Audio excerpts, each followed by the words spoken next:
100 days, 4 tasks, and 1 life.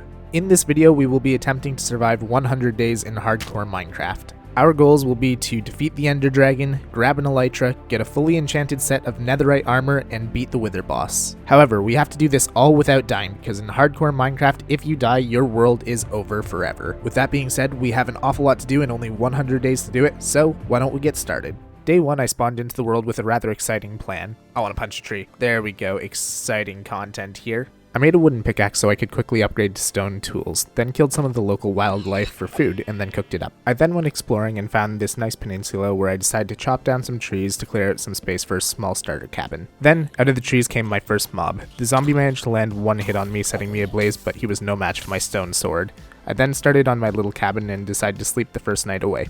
Day 2, I continued work on my cabin. I started placing some oak walls down, but then decided that I hated them. So I headed into the nearby birch forest and started collecting some logs to use for the walls of my cabin. After the wall was complete, I threw in a window, a floor, and some storage, and finished up the cabin just in time for day 3. I was starting to run low on food, so I decided to take a swim, slap some fish, and cook them up. Afterwards, I decided to do some exploring. I quickly found some dark oak trees, crafted up a boat, and then took to the river. Not long after, I found a woodland mansion, and although I was very tempted to go in, my better judgment somehow won. I then found some moss and a really cool looking rocky shore near the ocean, grabbed some surface coal and iron, and then carried on. I continued exploring through day 5, where I killed some more animals because why not, then found some pumpkins and some acacia trees, and a ruined nether portal which had truly terrible loot, and then finally came across a village, which is exactly why I went exploring in the first place. I wasted no time getting some villagers safely locked away in a house, and then proceeded to ransack the entire village, and then slept away night 5. I woke up on day 6 and finished pillaging the village, taking all the stuff from the chests and most of their food.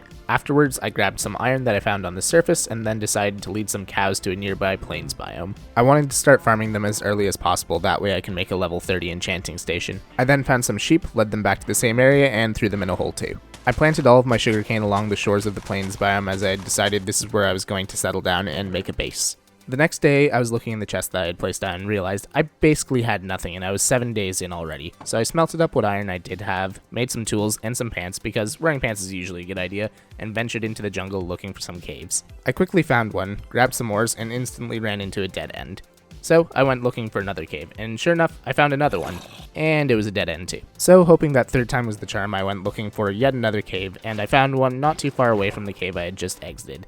And thankfully, this one was not a dead end. This cave was filled with many dangers of the undead and exploding variety, but I also came across many riches too. Filling my pockets with as much ore as I could possibly carry, I ventured further into the cave, and it eventually linked up with a lush cave, where naturally I grabbed every spore blossom I could find. I continued mining through day 8 and 9, collecting as many ores as I could possibly find, because whether I was mining it or smelting it later, I was getting experience, and it was all on the road to a level 30 enchantment. I figured I'd grab some glowberries while I was in the cave, but I forgot that inventory space was a thing, so I never actually picked them up. But then I ended up in my first very sticky situation with some mobs, and I actually ended up getting below half health, but thankfully I didn't end up dying. After clearing all the mobs, I found a geode, and then continued diving deeper into the cave, where I eventually found my first diamonds. It was only 3, but that was enough for a pick. I ended up finding so much stuff down in the caves that I needed to combine all the ores into blocks to keep going. We found an abandoned mineshaft too, which was great, so I looted as many chests as I could, grabbed some more ores, and then eventually ended up heading back to the surface. I finally broke through to the surface sometime around the afternoon of day 10, so I headed home to start smelting up all the things that I had found in the cave, which took up most of the day. And during the evening, I killed a child for his potato. 100% worth it. Day 11, I upgraded my armor to iron and crafted my first diamond pickaxe for this world. I then spent a good portion of the day finishing up my smelting, harvesting my farms, and tending to my animals. After that was done, I headed back down into the caves to look for a lava pool. I finally found one and started to harvest some obsidian for my portal and enchanting table. But as I was heading back to the surface, I remembered how bad my sense of direction is and got really lost in the cave. On my way up, I found a new friend and saved him from a skeleton. I wanted to get him back home as soon as possible, so I continued upwards until I hit the surface. After dropping my things off, I made a flint and steel and created my nether portal, lit it up, and stepped through for the very first time. I was crossing my fingers for anything but a crimson forest, but of course when the terrain loaded in, it was a crimson forest, so I quickly turned around and went back home. I made myself a gold helmet and upgraded a bunch of my tools, and then decided I would go back in the morning.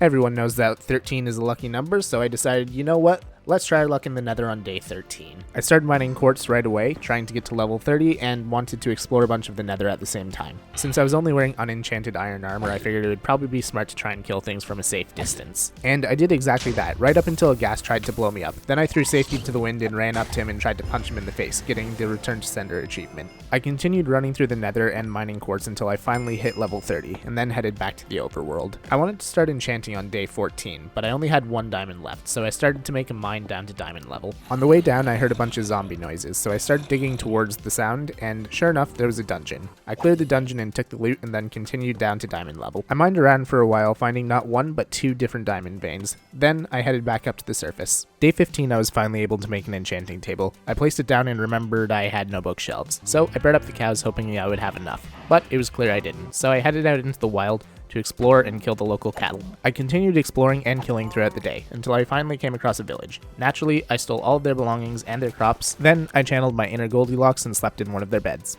In the morning, I continued pillaging and killing for leather, meaning that no cows or other animals that dropped leather were safe. Then I found another village and ransacked it too, only this village had exactly what I was looking for, a library, so I snagged all their books and continued on my way. Funny enough, the most valuable thing that I found on my adventure was spruce wood, since I didn't have any yet, so I gathered as many saplings as I could, snuck in some last minute murdering, and got a good night's sleep. The next day, I gathered some more spruce wood for good measure, and then started to make my way back home, since my inventory was full, and it literally took me all day.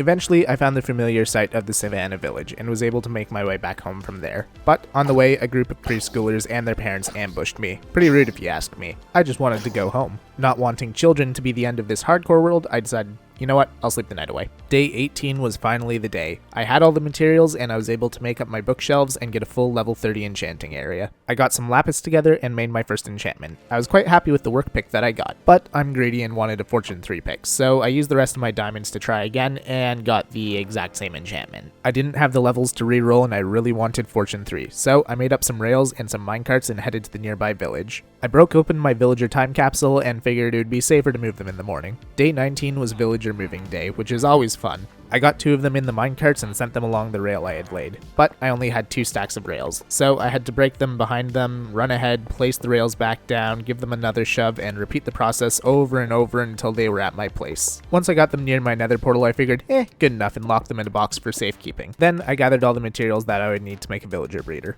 Day 20, I started construction on the villager breeder, using the same design that I always use and created a couple years back. Simple, cheap, and quick. After it was built, I made a temporary path with rails going up to it so I could move both the villagers into their new homes. And as you might imagine, that's pretty much all I could get into day 20. I spent most of day 21 collecting resources to build up a small structure around the villager breeder, gathering sand and a bunch of acacia wood. I smelted up all the sand into glass and then started on construction. It was nothing too fancy, but I needed something to keep them contained so that I could grab them easily and also to keep them safe from zombies. It was just an added bonus that it didn't end up being an eyesore. This took about until the end of day 22.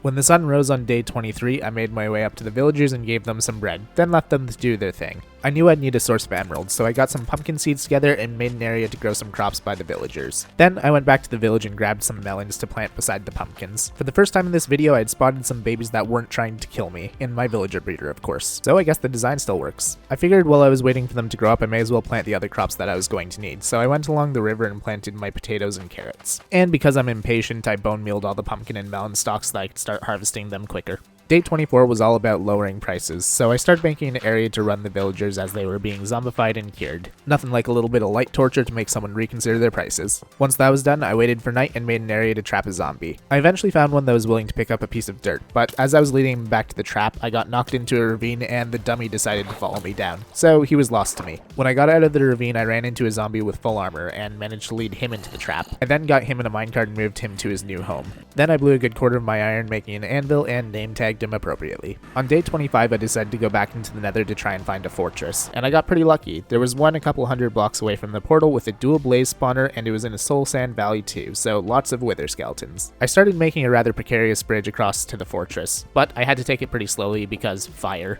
After spending way more time than I'd like to admit on fire, I finally made it across the lava lake, and I continued slowly making my way through the soul sand valley until I got to the fortress and got my first blaze kill. My goal was to grab some blaze rods so I could start brewing some weakness potions for my village villagers, and hopefully grab some nether wart at the same time. I spent the majority of the next few days slowly making my way through the nether fortress, and I had more than a few close calls, since I was literally playing with fire. I tried to play it smart and slow and took out as many blazes as I could, but regardless of how careful I was, I couldn't block from all sides at once, and ended up getting down to 3 hearts.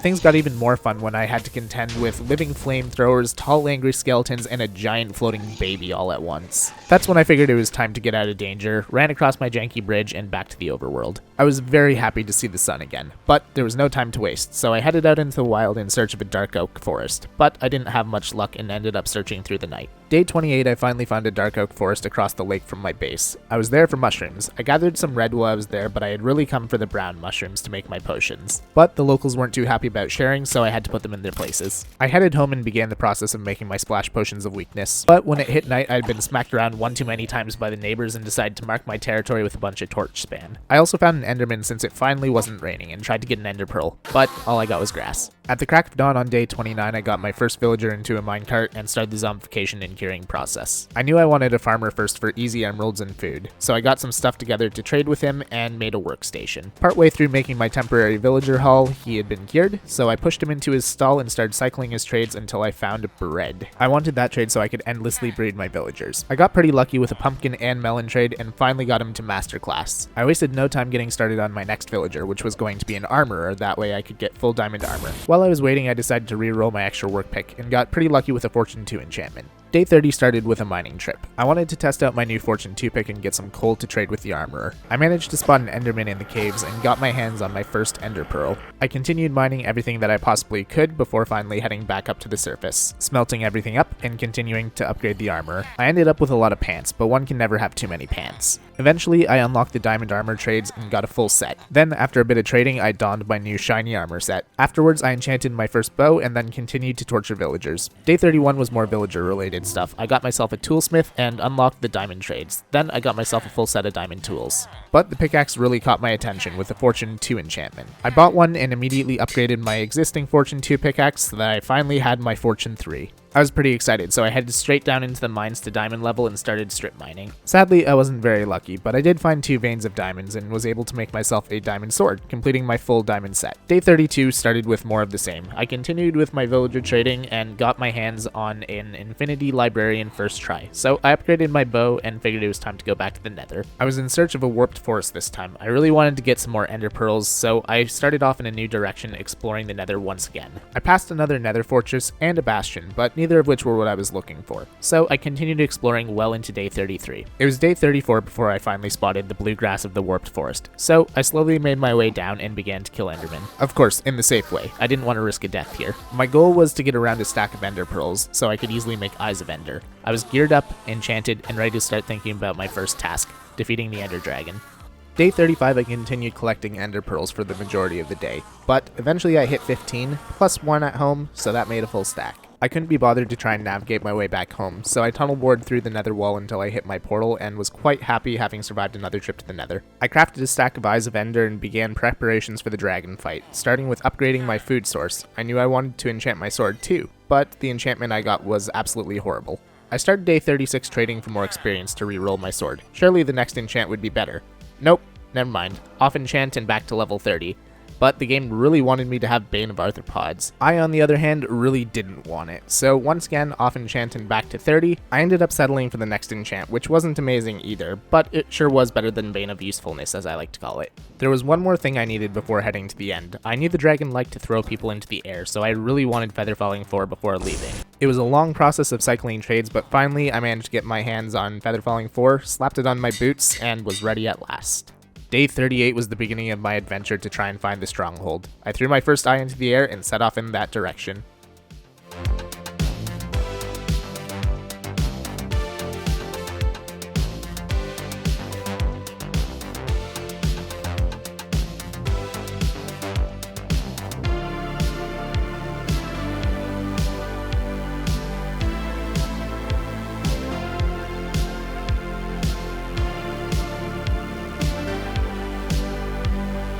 I had just reached the dark oak forest by the woodland mansion that we had seen earlier, when the eye changed direction and brought me back towards that really cool looking rocky shores that we found on day 4. After a few more throws, I was certain that the stronghold was just below these rocks, so I dug a staircase down until I finally hit it.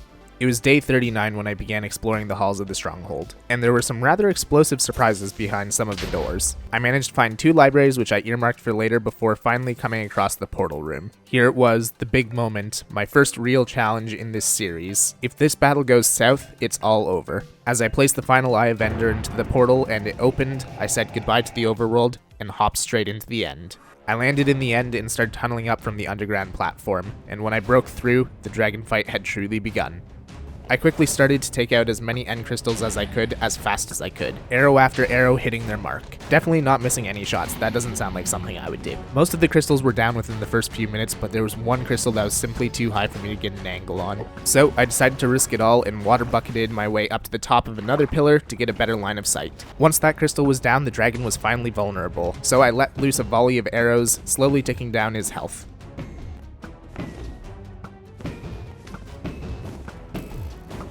But then I did a 0 IQ move and looked straight at an Enderman. My life flashed before my eyes as I saw my health bar start to shake. But I got my water down on the ground and recovered. But that wasn't my last close call either, because I looked at another Enderman and the fight was going well until the dragon launched me straight into the air. And when I landed, I had half a heart left. I panicked, running around the island looking for a safe place to put down my water, and all I could think was, thank God I got feather falling before coming here. I managed to recover from that situation too somehow. I continued whittling the dragon's health down bit by bit until my last arrow made contact, and the dragon drew its last breath. And with that, on the morning of day 40, task 1 was complete. The dragon was dead.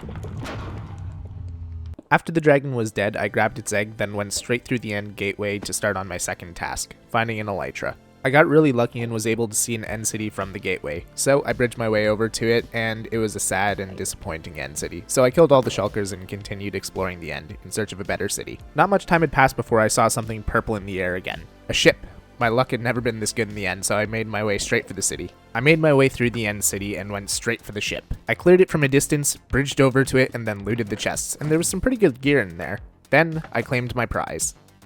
I equipped my newly found Elytra and took flight, completing my second task. Not wanting to tempt fate further, I headed for a nearby gateway, and then proceeded to exit the end. When I got back to the overworld, I noticed that I had a lot of levels from killing the dragon, so I spent the night upgrading my armor, unenchanting, re-enchanting, and combining things to make some pretty good gear. I spent the beginning of day 42 with the villagers again. If I wanted to use my new Elytra, I needed mending and unbreaking. I cycled through the trades, passing looting 3 twice, which I'm kicking myself for now, before finally finding mending. I then proceeded to waste the rest of my levels trying to upgrade my sword. When I failed, I decided to go spider hunting anyways so that I can make some more splash potions of weakness. On day 43, I managed to secure an Unbreaking 3 villager, and was able to put the 2 enchantments on my Elytra. Now that I could fly without worrying about falling out of the air, I needed to actually get in the air. So I mended up my pickaxe and headed down to the mines to grab some cobblestone for a creeper farm. I finished collecting cobblestone in the morning of day 44, so I headed back to the surface, slapped a few fish, and headed over to the local village to try and find a cat. I found one stuck in a pen with a horse, but he was really speedy so I couldn't pin him down. So I took out my frustration on the horse and the cat quickly fell into line. Sadly, there was only one cat in the village, so I headed out to another nearby village to grab another. On day 45, I managed to make it to another village and get another cat to bring home with me, but between getting there and back, it took me all day. But on day 46, I was able to start construction of my creeper farm. Now, before you berate me in the comments, I knew this wasn't going to be fast or efficient. It was something that I could simply throw up quickly and cheaply in order to net me some gunpowder for the remaining 50-ish days of this video. I do have plans for a bigger one in the future, but I had different plans for this video that I needed the remaining days for. So, quick and simple it is. On day 47, all that was left to do on the creeper farm was to put the cats in the farm, seal it up, and that project was finished. Now that I had rockets all figured out, it was time for me to start thinking about a base. We're nearly halfway through our 100-day adventure, and we're still living on the ground like peasants. So, in order to get started, I grabbed a Silk Touch book and slapped it on my pickaxe. With a Silk Touch pickaxe in hand, I started the grind for resources to make my base on day 48. I headed down into the mines once again to start collecting a full shulker box of stone.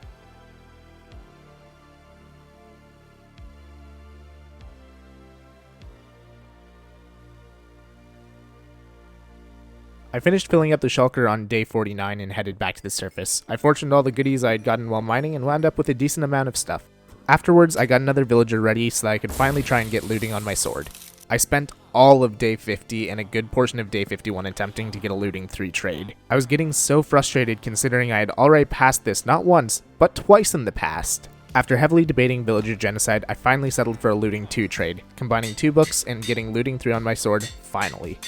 Desperately wanting to get away from the villagers for a little bit, I made some rockets with the gunpowder that I had collected so far and resumed the resource grind. I was in search of a desert to try and collect sand. I found one a couple thousand blocks out towards the evening and began tearing apart the desert for sand.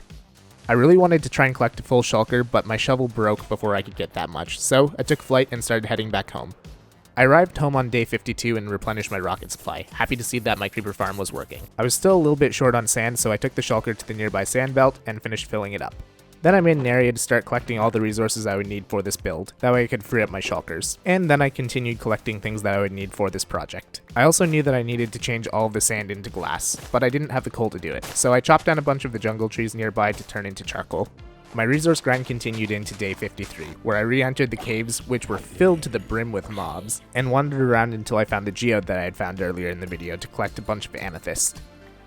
Days 54 and 55 were more of the same. I started smelting all of the sand into glass, and I spent the majority of day 54 looking for tuff in various caves across the continent, without any success sadly. Then I remembered that I had seen tuff somewhere before, and then I remembered it was in the deep slate area of the mines, right beside my house. But thankfully while mining the tuff, I did manage to find myself some diamonds, so that made me feel better.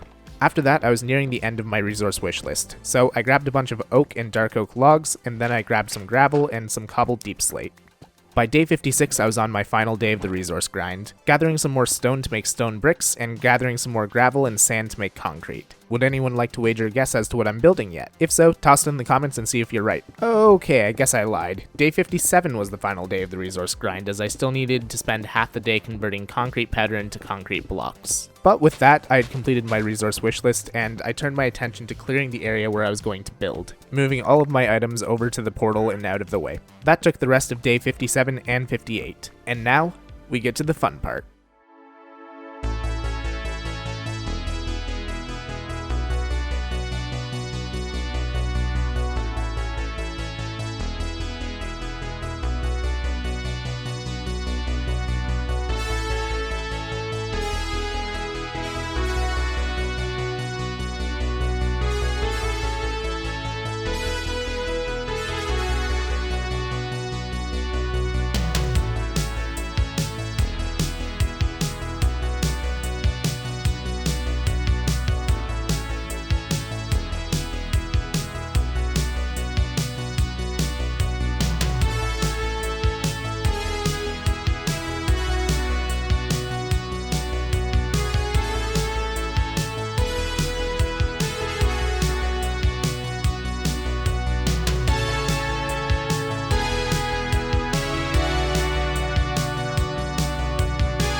Magical floating islands. Those will be my starter base on this world. I was very excited to move in once I finished building, so I made an area in the gazebos to set down some chests and some barrels, that way I can make a storage room, and then got to work dismantling the chest monster. And while I organize, I may as well let you know the plan for this world, and that is to make all of our builds around different schools of magic. So for example, this area is built around arcane magic. And it was actually my viewers that chose this theme for me during one of my streams. So if you're not already following me over there, head over to twitch.tv/Kingelffe and drop a follow. That way you might see some of your ideas come to life in this world. By day 69, I was finishing organizing the last of the chest monster, but after that and the building, I felt like doing something a little grindy, so I placed my enchanting setup back down on the second highest island, repaired my pickaxe, and headed back to the nether once again. Since I was feeling like doing something grindy, I figured I may as well do my third task on this world, collecting netherite. I mined my way down to level 15 and started strip mining around in search of ancient debris, making sure to mine all of the quartz and gold that I found along the way, because you never know what you'll find behind them. I got pretty lucky. I found 3 different debris veins in the span of about 5 minutes. but I didn't want to spend too much time debris mining considering what my luck usually is here. So I put 5 days on the clock and spent from days 70 to 75 mining for ancient debris. And once again, considering what our luck usually is, I think I actually found a decent amount of debris in that time. We did have to pop back to the overworld a few times to repair our pickaxe, but we had so much quartz from debris mining that I just placed all that down and mined it back up for experience to mend my pickaxe.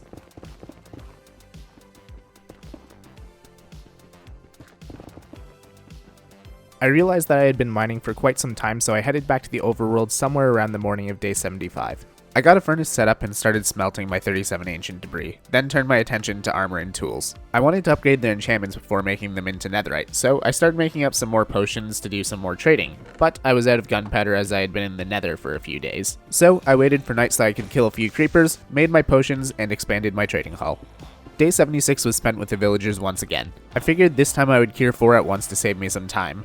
Once they were cured, I had some books in mind that I wanted, so I started cycling for them. I quickly found what I thought was my first book, but now that I'm editing, I'm realizing that was a pretty big blunder. I wanted blast protection, not projectile protection. But I continued in blissful ignorance as I got my second book, Sweeping Edge 3. The third book I wanted was Efficiency 4 or 5, but villagers were stubborn once again, and I was starting to have Looting 3 flashbacks. I spent the rest of day 76 and all of day 77 cycling, just to end up with a pretty bad Efficiency 4 trade at the end of it. The urge to commit villager genocide was bubbling up once again, so I figured it would probably be a good idea to get some rest.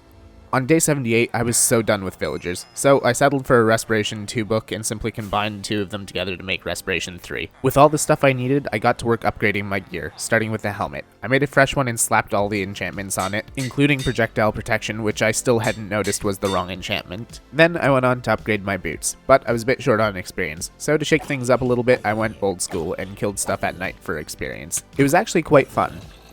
By the end of the night, I was able to finish enchanting my boots and helmet. Day 79, I continued the grind for experience to finally make myself a good working axe as well as a good shovel. With the last of my armor and tools enchanted up, bar mending which I could easily add later, I got on with my netherite upgrades, made all of my ingots and a smithing table, and began to upgrade all of my armor and tools to netherite.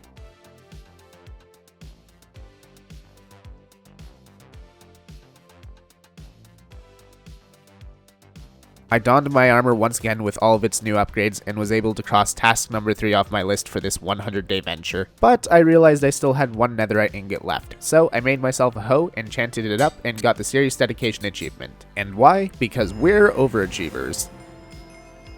I had a little bit of time left in the night, so I decided to spend the rest of my time upgrading the rest of my tools with mending.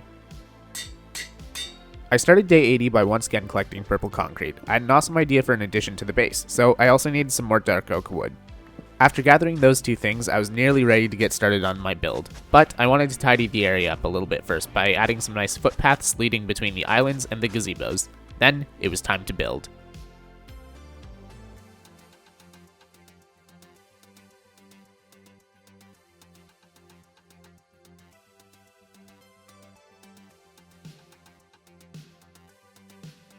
After the tree was constructed, I figured I might as well use the remainder of my amethyst blocks to help add some detail and give the tree a more magical feel. But with the tree mostly done, I wanted to continue adding some more atmosphere to the place. But the cows were directly in the way of that, so we're not going to talk about what happened to them.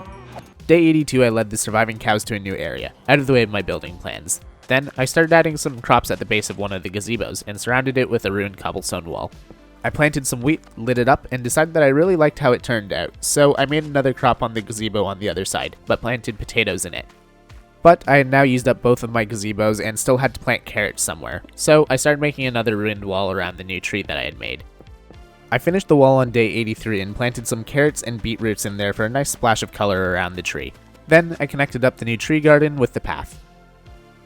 I still wanted to add some more detail to the landscape, so I got some lilacs and scattered them around the area for a bit more color. Then I got my hands on some azalea and flowering azalea leaves so that I could add some bushes.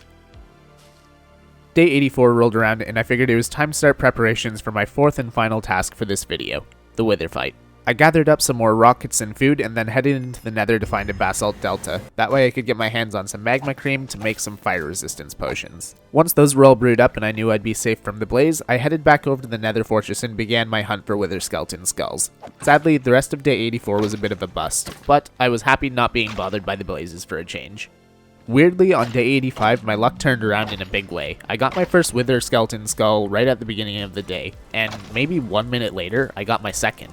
I figured it would be ages before I got my hands on the third one because that's usually my luck, but no, within 2 or 3 minutes I had my hands on my third and final wither skeleton skull, which is probably the fastest I've ever collected 3. So with that, I headed home and stored away all of my wither skeleton skulls. I thought that would be something fun for us to do on day 100. But I still had 15 days to go, so I started collecting more materials to continue building up my base.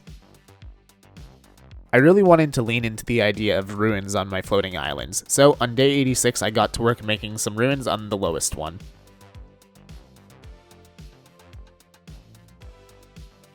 I wanted this island to be dedicated to brewing, so I got down some nether wart and some brewing stands, and then I got to work decorating, once again with lilac, a little bit of dark oak saplings, and some lanterns. And I figured while I was lighting things up, I may as well get the rest of my islands too. Day 87 I wanted to work on a new build, so I grabbed some more logs and then got straight to work on making a proper trading hall for my villagers. I wanted to continue cleaning up my area and getting rid of all the ugly stuff that I made at the beginning in the first 50 days, so the temporary trading hall had to go. I cleared out a circle underneath one of the gazebos, and then started putting up dark oak pillars where I wanted all the trading stalls to be. Then I replaced the rest of the walls with some simple stone brick for now. I figured I could always detail it with cracked and mossy stone later. For now, I just wanted somewhere better to put my villagers. By the beginning of day 89, the skeleton of the room was finished. So I started getting in some more details, adding in a floor but leaving a cutout in the center, that way I could make a purple mana pool to bring a bit of magic into an otherwise boring and simple build. Afterwards, all that was left to add in was the ceiling, and our trading hall was complete. I got to work laying down a really long rail path, going from the temporary hall to the new hall, that way I could move all of my villagers into their new homes. On day 90, I finished moving all the villagers into the new trading hall, and then put the finishing touches on the staircase leading down to it. I finished up the project by putting some trapdoors above the villagers' heads so that the children would leave them alone. I then spent the rest of the day removing the old trading hall.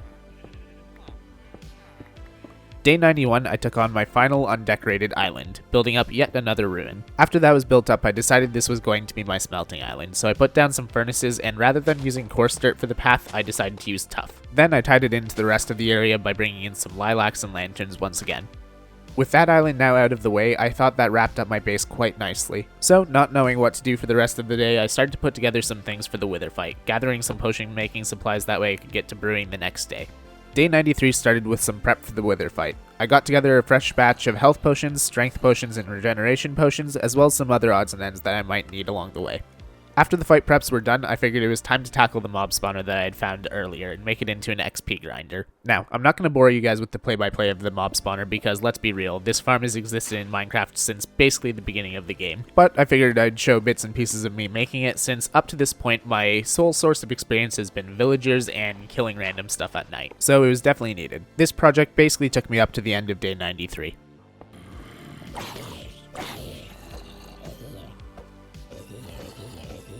Day 94 was a maintenance day for me. I started by cleaning up the random chests that I had laying around the base, since I wanted the world to look nice for day 100. And I can assure you that everything I did today was 100% super important and productive, that's for sure.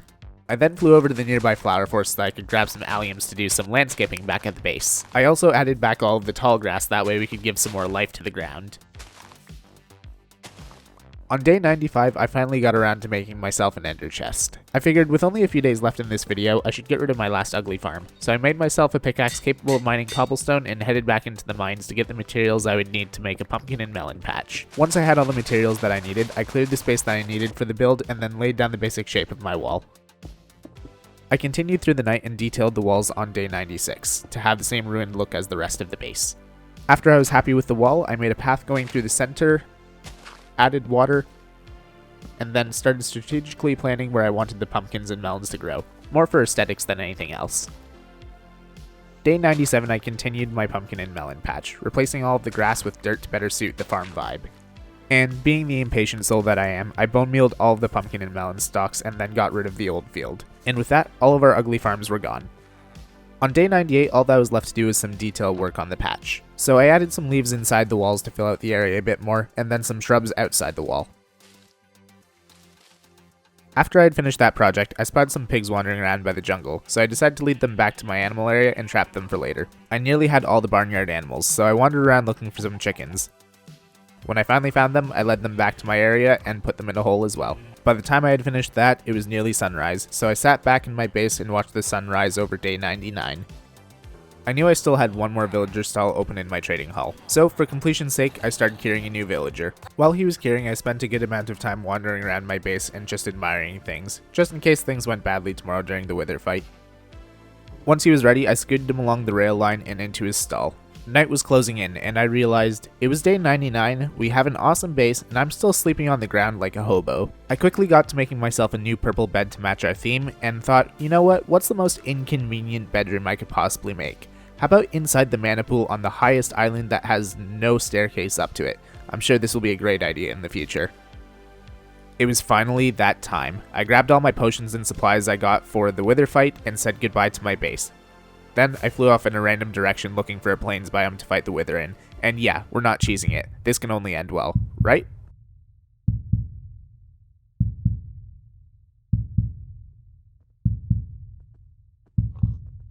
Here it was, day 100. This fight was either going to be a triumphant or very disappointing end. I placed the last wither skull and ran, and nothing happened. It turns out the wither won't spawn if there's a bit of tall grass tickling his armpits, so take two.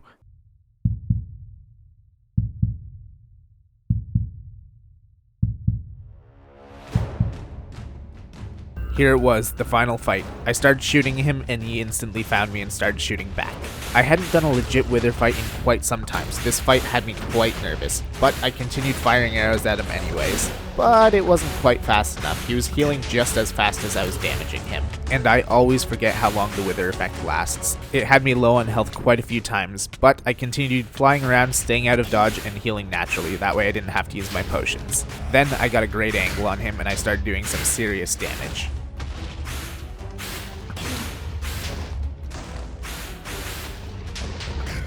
He became invulnerable, so I took off my elytra and put on my chestplate, drank my strength potion, and gappled, and I was ready to smack him silly. But it turned out he had a few brain cells left rattling around because he stayed just out of reach of my sword. But eventually he did come down to fight me, and from there, it was all over.